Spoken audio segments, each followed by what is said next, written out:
Right, so is it recording? Yeah. Okay, so I'm recording this. I'm not going live with this because I don't want to publish this just yet. But at least I'm thinking about it because somebody else might get onto this idea. It's basically well. Let's just use this coil as a demonstration. Right, you've got your coil. Right, now when you've got a magnet, when you induce a voltage in the coil, it induces a north field on one side and a south field on the other side, and we have um, an inductive field, so that on one side against the magnet, um, so let's say we've got a magnet there, then that's going to be pushing against the coil, so it's going to repel, or if the magnet's the other way around, it's going to attract. Right, so I'm just explaining that. Now, when we're creating a generator, what we're doing is we are using a coil which will pass, or the magnets will pass the coil, and we have drag. Now, most of the drag occurs at a certain degrees of, let's just put it horizontal like this. Most of the drag occurs the further away it is from the magnet at an angle. When it's directly overhead, when it's directly over top dead center, there's very little drag there because the deflection, the forces are in a lateral or vertical uh, orientation, so we don't have much drag at that point, but we get most drag in between the two poles. So if we have these magnets, two sets of these magnets, one up here, one down here, then most of the drag would be in between the two magnets. Right, now I've explained that, I just want to explain what I've been thinking about for the last couple of days, 3 days, how we can solve this drag problem. And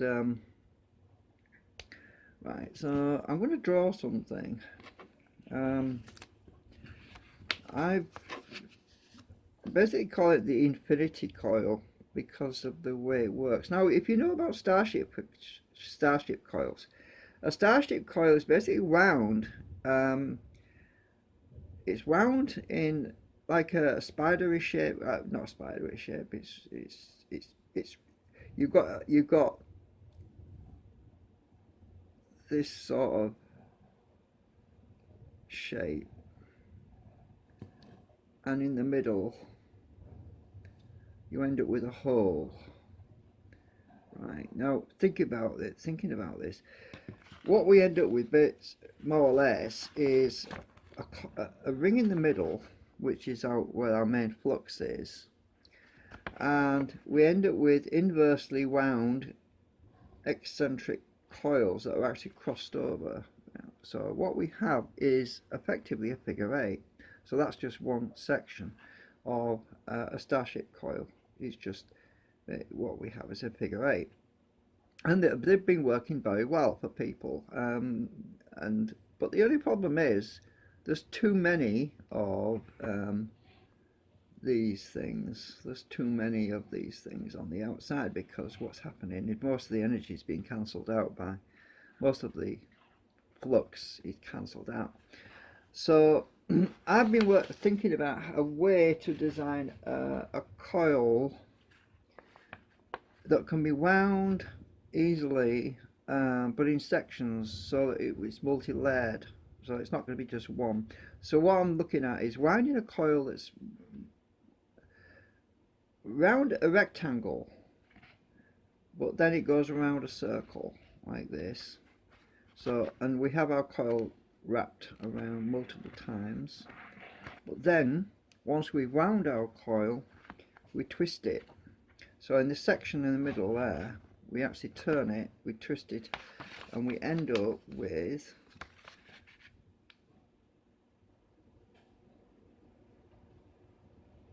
something like that, but it's twisted. So the actual coil is a figure eight, but we have our main generator coil in the middle, which would be there. Now escape or exit coil there. Now if you're not understanding what I'm trying to do here, what I'm showing you here is the fact that this coil here, it might be induced by a north facing magnet on the bottom. There might be a north facing field at the base of that, but when that coil is energized, it's actually imposing a south field on this end here on the exit point, and because that's south, it's not going to create a drag, it's going to actually attract.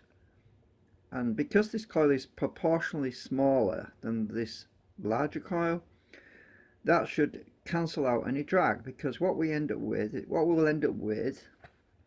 is a waveform that's something like this. Sorry, hang on, I've just done that wrong. What we'll end up with, I've scribbled that out. What we'll end up with is a waveform that's something like this. Just a minute, I'm trying to get this right. I've got to work it out in my head.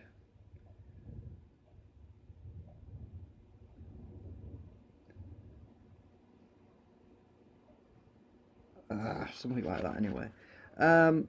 It will have a sharp cut-off anyway.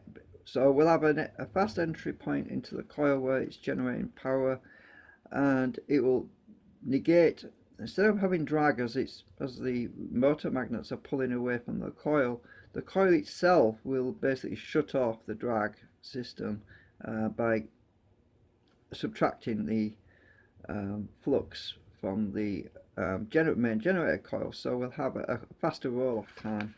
I think that waveform is probably not quite right actually, but let's see, something like, it's hard to do. I've got to turn it upside down and draw this really. It's hard to draw it. I'm just really bad at drawing. It won't be a sine. It will have a faster roll-off time, and at that point there won't be much drag. And initially I've been using circuits to pulse the coil so that we have the coils on the sine waves. I've been using drag cancellation pulses, which have been causing like a pulse in the coil here like this, sort of like that, and it's been very effective. But we don't need to do that if we can actually make the coil correct to begin with. That's what I'm looking at now. This means that the coil will be directly over, more or less directly overhead, so that the main field will actually be, it would be easier if I draw it in a different colour, I suppose, because it's, if we've got a magnet below that's south, then at that point there should be no effective drag on it whatsoever. But as the field is moving in, I'm going to use black, I think. As the field is actually at this point here, as the field is in the black area around there, we should have maximum power generation at that point. And as it's moving overhead, it's directly at top dead center. Remember, it will enter this other coil which is inversely wound, which is twisted, so it will actually cancel out the drag effect. So because it's effectively collapsed the waveform before it's left the coil. So right, I'm just try to show you this. Really, it's difficult to show you without actually winding something. Now we use this piece of wire. Here's a conventional coil, just a piece of wire, it's just wrapped around there. Now what I'm proposing is something that's where it's actually twisted like so. I don't know if you saw that, but unraveling it like that, twisting like so, like this, so that we actually end up with a coil. Now I've got to wire multiple layers of this. It's going to be difficult to twist it if it's a realistic bobbin. And I was trying to think of a way to do this easily. Now, the way to do it would be to use a thin bobbin Thin coil. Oh, let's see. Something like one of my thin coils that are on there, right? That are very that are not very wide. I use multiple ones, make multiple coils. So we've got multiples of these where we twist them, and we have our small coil at the base. Just get the bit sticking out. But it's a figure 8 coil. It's a unit. This is not joined, so this is a unity coil, right? The unity symbol. So that our magnets. Let's get a rotary drum. So that it has to be a lot smaller than this. Obviously, I'm making it quite big so you can see it. But so as the magnet rotor passes, it will actually not naturally cancel the drag out itself. I don't know if I can actually wind this coil in such a way that, let's see what happens if I let's just strip some of this insulation off it here. I don't know if this will right, I'm just stripping some insulation off this wire, this bit of wire. Now I'm gonna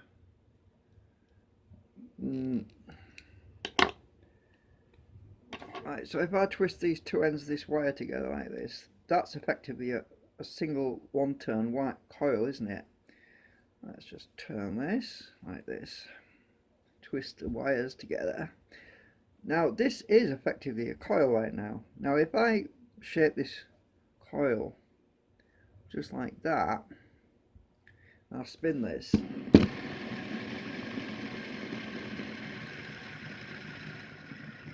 Well, it's not inducing much drag, but I can feel some pull on it. Can I get this forward? I can feel it pulling. In a standard shape, it's actually pulling on here. I can feel it pulling. It is dragging on the rotor magnets. Now, did I block all that out? No, I did. My frigging hands in the way. Right, so that is actually pulling on there. I can feel it right at the moment. I can feel that pulling. So it's definitely acting like a normal coil.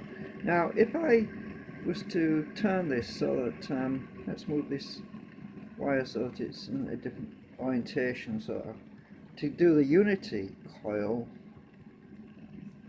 we need it to be condensed. So I need to flatten this end out like this. So this end is the other way around. I need that top one to be a little bit flatter so it covers a wider area. So we have a unity single turn coil effectively there, right? Now let me see how much drag that has on it as an experiment.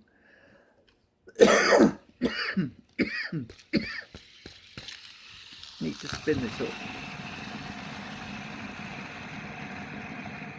How much drag has that? Very little. This has got less drag than I just had, so it does actually work. I'm not feeling much drag at all. I could feel it pulling on my hand before. Now I'll then unturn this, unwrap that, and let me just pinch it in the middle like this so that it's the same way. Actually no, I'm going to point it inwards like this so that it's covering the same area. So we've got a coil that's now shaped like a C, the letter C, which won't actually cancel out any drag. Now, it's hard to do this when I'm, so I've got a C coil. That's a C. It's not a unity coil. It's a C coil. Now let's spin this up and I'll see what happens. I can't wait. It's too friggin' small. Now this should have a lot of drag on it. Oh yeah. Oh look at it. It's moving out of my hand. Look. it's pulling it out of my hand, look. Oh, it's slowed down a bit now. I wasn't holding it too very tightly anyway. Oh, it's definitely pulling on the coil. It's moving down, look. That is dragging. Now let's go back to the unity coil, which is the same thing except that bit is turned inversely. I'll twist this bit around. Trying to get it on camera. So we twist this bit around like that. And we have our Unity 8, figure 8 coil. I'm going to flatten it a bit because we've got a wide drum there with a lot of magnetic flux, and it needs to be in a small area. The reason for that is the 3 magnets there. This coil has to be within the range of those 3 magnets. That's why I'm squishing it down a bit. It mustn't overlap onto the other pole when it's running, otherwise it'll be ineffective. Right. So I'm testing my theory out. I was doing some spiritual, well, not spiritual, but I was doing a little bit of guidance checking earlier. I was doing a bit of close my eyes and saying, is this the right way to do it? And I got a big yes. So this looks like it could be a winner. Now that is what we've got, an Infinity 8 coil. Now let's get this spinning. This is not an exact science, I know.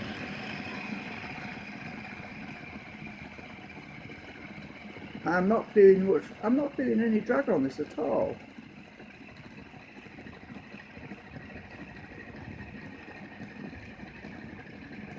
It's almost touching the flipping thing. This I believe is the answer. Obviously I'm not going to know until I've actually wound a whole bunch of these and stacked them, because they need to be stacked. It's not good doing just one of these, one turn. This is literally, well, it's 2 turns really because of the bottom end, but we need multiple turns, and then they need to be stacked on a platter, on a base. So imagine we've got a bunch of these and we're laying them on top of each other to build up our large coil area, so that we're laying them on top of each other. So we can generate enough voltage to make it usable. Oh, I actually noticed 1 or 2 little fractures starting to appear in this. That's why I needed to let them dry out, this rotor drum dry out for about 2 weeks. And I could inject some acetone into the cracks and then bind it. Anyway, I can see some fractures, but it's not going to weaken the structural integrity because they're actually lateral. They're actually around the circumference of the drum and not across the drum. If they were across the drum, the whole thing could fly apart, but because they're in this direction, it's going to be fine. Anyway, back to the coil. This is, in my mind, is the only way it can be really done. I mean, there's a problem, you see, when you put 2 coils. If you get 2 coils and you put them side by side, there's a problem which stops it working, and that is because of the spacing. You need the coils to actually overlap a little bit, because when you don't have the spacing, all that's going to do is that coil is the same as that coil, so that's going to subtract everything from that coil. So when you come into the flux field, you're not really going to see any benefit. You're not going to see anything generated. But when I did this test originally, I had virtually no drag, but I had very little voltage coming out. That's because the proportions are all wrong. In order to make this work, the exit coil, that's the bottom, the small bottom end of the 8 needs to be smaller than the top end. The top end wants to be the main generator coil, the bottom end wants to be just enough to cancel or negate the drag effects. So if I just pull that in a bit to make that small end down the bottom a little bit tighter, and that should work even better. Let's just get this going again.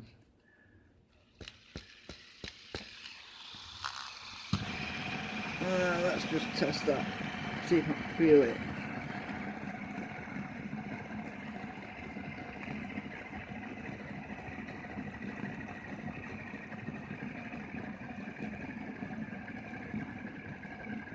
I'm not really feeling any drag on there. Remember, this is shorted at one end, so it is actually inducing a magnetic field on the, with an equal opposite reaction field on the drum. Although it's not very much, it's a very small amount. So that does seem to work. What I'm going to do actually is I'm going to do an experiment. I'm going to wind a coil that's, it's going to be, I have to basically reverse engineer it so that I have to work out how much wire I need to make a coil that will occupy that amount of space. And this bottom one wants to be wider as well, really. It wants to be something like that, right?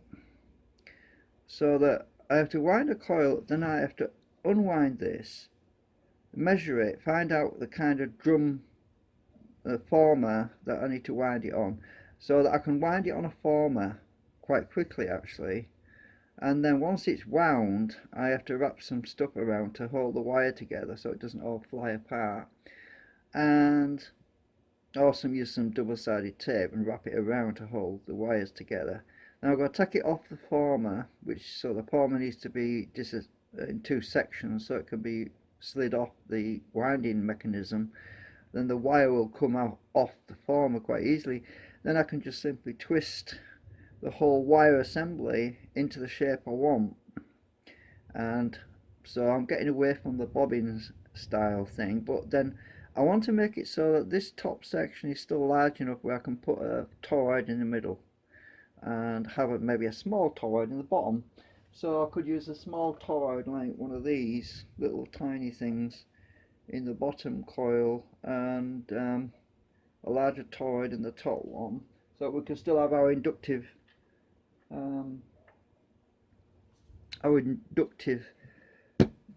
cause. So that, I'm just checking, yeah, that would be about, blocking the camera again, sorry, I need to turn the phone upside down really. Put the camera on this side, the lens is right over here, that's what it is. I'll just move that over there a bit, that's probably better. So, and then this enables me to shape the coil, and then I can multiple layers, I can put them, stagger them slightly, so but they're all going to be wired in series consecutively so that we can do this experiment. So let me just spin this again.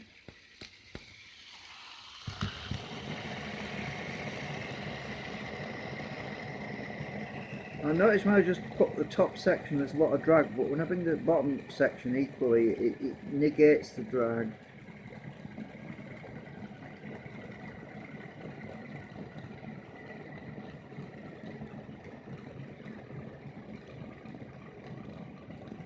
I'll have to time it, but this is not an exact test. It's just, I just want to get a feel for it.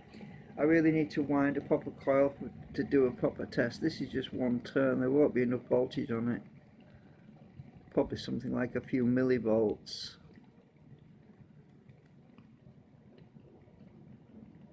It's still interesting though, just to get a feel.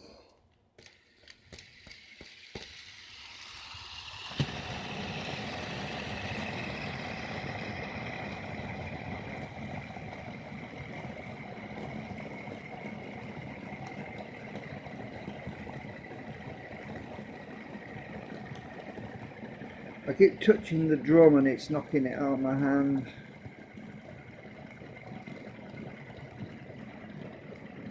So anyway, this is what my idea is. I'll move that out of the way. Because the starship coil principle, apparently a lot of people have had good results with it. And it is simply just the way it's wound.